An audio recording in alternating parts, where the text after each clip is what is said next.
के साथ ही एक नई आपदा वर्तमान में हम सबके सामने आई है और वह है बाढ़। पिछले 15 दिनों से लगातार बारिश के कारण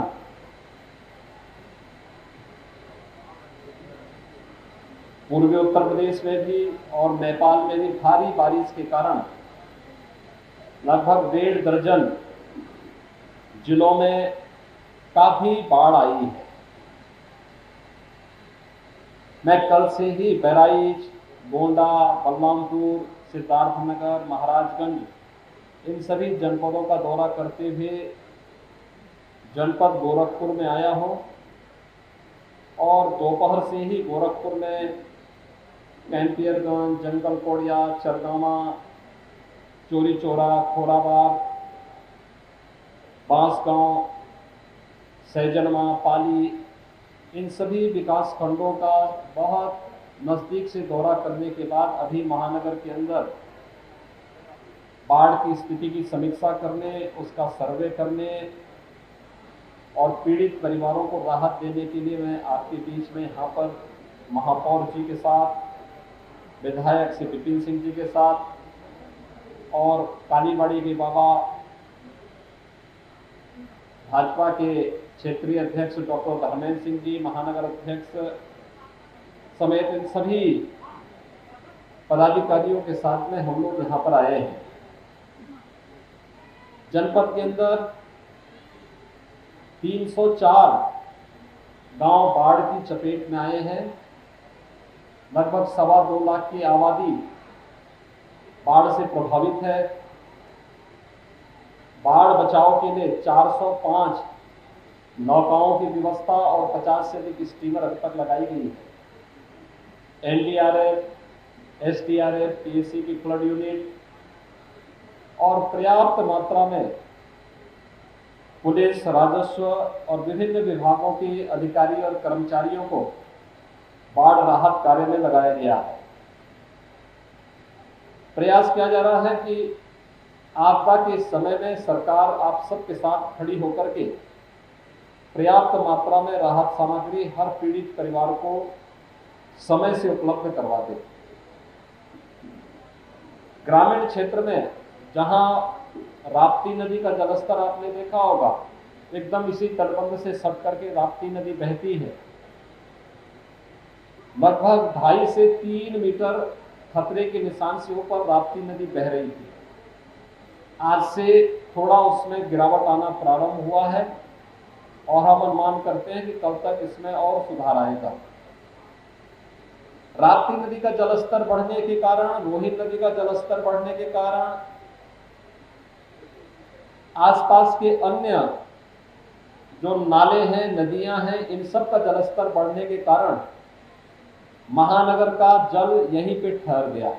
तो महानगर में भी जल भराव की भीषण समस्या खड़ी हो गई। यद्यपि नगर निगम ने पंपिंग स्टेशन के माध्यम से अतिरिक्त पंपिंग सेट लगा करके और सिंकिंग मशीन लगा करके भी महानगर की जल निकासी की व्यवस्था को व्यवस्थित करने का प्रयास किया है। लेकिन आपदा जब आती है तो हर प्रकार के संसाधन और सरकार की सामर्थ्य उसके सामने कभी कभी जवाब देती हुई दिखती है।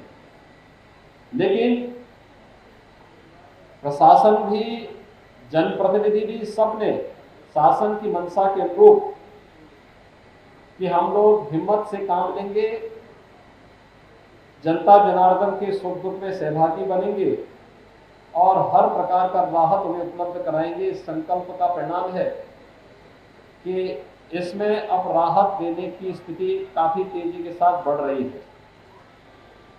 हर पीड़ित परिवार को पहले चरण में राहत सामग्री के रूप में 10 किलो चावल, 10 किलो आटा, 10 किलो आलू, सूखा भूजा चना, भुना चना, दाल 2 किलो, रिफाइंड तेल, नमक, मसाले, देशलाई, प्लास्टिक, ये सभी आवश्यक सामग्री तो उसे उपलब्ध करवाने का प्रयास किया ही जा रहा है। साथ साथ ये भी प्रयास किया जा रहा है कि पेयजल की व्यवस्था के लिए भी उनके लिए कुछ पुख्ता व्यवस्था हो। जहां पर अभी उसकी समस्या आ रही है वहां पर क्लोरीन की टैबलेट दी जा रही है। इस सीजन में अक्सर सांप, बिच्छू, जंगली जानवर, अन्य विषैले जीवों, आवारा कुत्तों के काटने की शिकायतें भी मिलती हैं। इसके बचाव के लिए एंटी स्नेक वेनम और साथ साथ एंटी रेबीज वैक्सीन भी पर्याप्त मात्रा में हर जनपद में भेजे गए हैं। प्रयास किया जा रहा है कि कहीं भी किसी चीज की कमी न होने पाए। हर प्रकार से पर्याप्त संसाधन और धनराशि हर एक जनपद को उपलब्ध कराया गया है और जिला प्रशासन को इसके बारे में कि वह जनप्रतिनिधियों के साथ मिलकर के हर पीड़ित के साथ खड़े हों। स्वास्थ्य विभाग की टीम भी अपना काम कर रही है। मेडिसिन की वितरण की कार्रवाई हो, क्लोरीन की टैबलेट, या फिर जहां पर जल की समस्या है, जल भराव या जल जमाव की समस्या है, वहां पर डायरिया आदि से बचाव के लिए ओआरएस घोल भी सभी पीड़ित परिवारों को उपलब्ध करवाने का कार्य किया जा रहा है। ओआरएस के पैकेट उपलब्ध कराए जा रहे हैं। बाढ़ या किसी आपदा के कारण किसी व्यक्ति की दुखद मृत्यु पर पीड़ित परिवार को 4 लाख रुपए की सहायता तत्काल उपलब्ध कराने के निर्देश दिए गए हैं।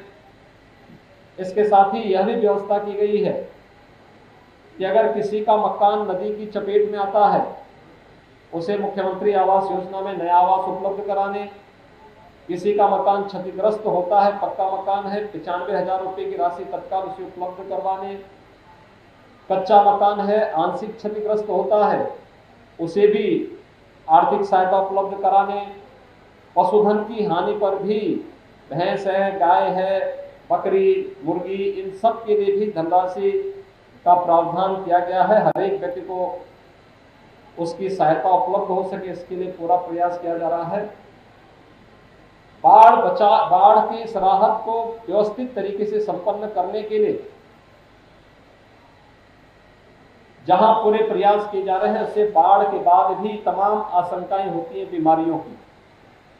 उन बीमारियों से बचाव के लिए सरकार के स्तर पर कल से एक विशेष अभियान चल रहा है जो 1 सप्ताह तक चलेगा, 5 सितंबर से 12 सितंबर तक। इसमें स्वच्छता, सैनिटाइजेशन, फॉगिंग, छिड़काव और साथ साथ शुद्ध पेयजल की आपूर्ति कैसे हो, या वहां पर क्लोरीन की टैबलेट बांटने की व्यवस्था, स्वास्थ्य विभाग की टीम जैसे निगरानी समितियां गांव-गांव, घर-घर जाकर के, मोहल्ला-मोहल्ला जाकर के स्क्रीनिंग करके हर पीड़ित को राहत देने का कार्य कर रही थी।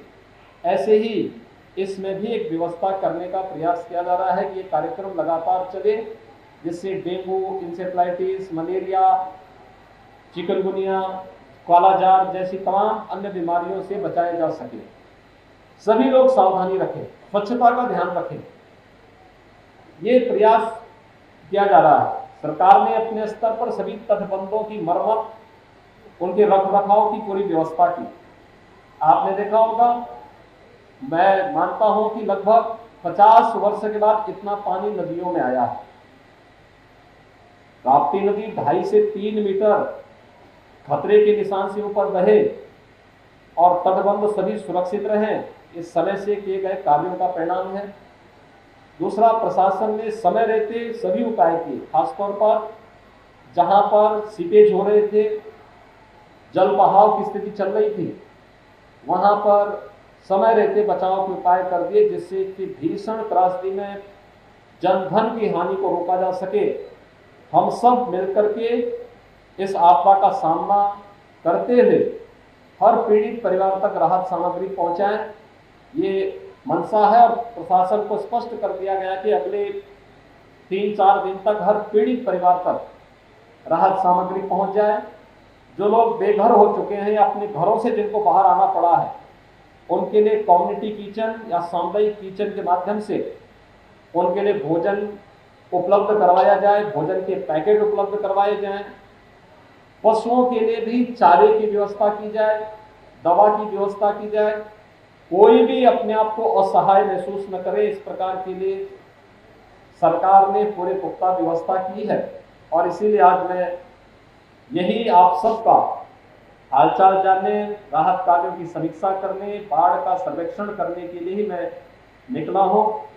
आप सब इस आपदा से बहुत शीघ्र मुक्त हों, आप स्वस्थ रहें, आपके परिवार के सभी लोग स्वस्थ रहें, पर्व और त्योहारों की तैयारी पूरे उत्साह और उमंग के साथ कर सके, इसके लिए आप सबके प्रति अपनी शुभकामना व्यक्त करते हुए सभी जनप्रतिनिधियों को, जिला प्रशासन को, इस पूरी व्यवस्था में जुड़े हुए सभी अधिकारी, कर्मचारी, जनप्रतिनिधि और जनता जनार्दन को इस पूरे अभियान के लिए अपनी शुभकामनाएं देता हूं।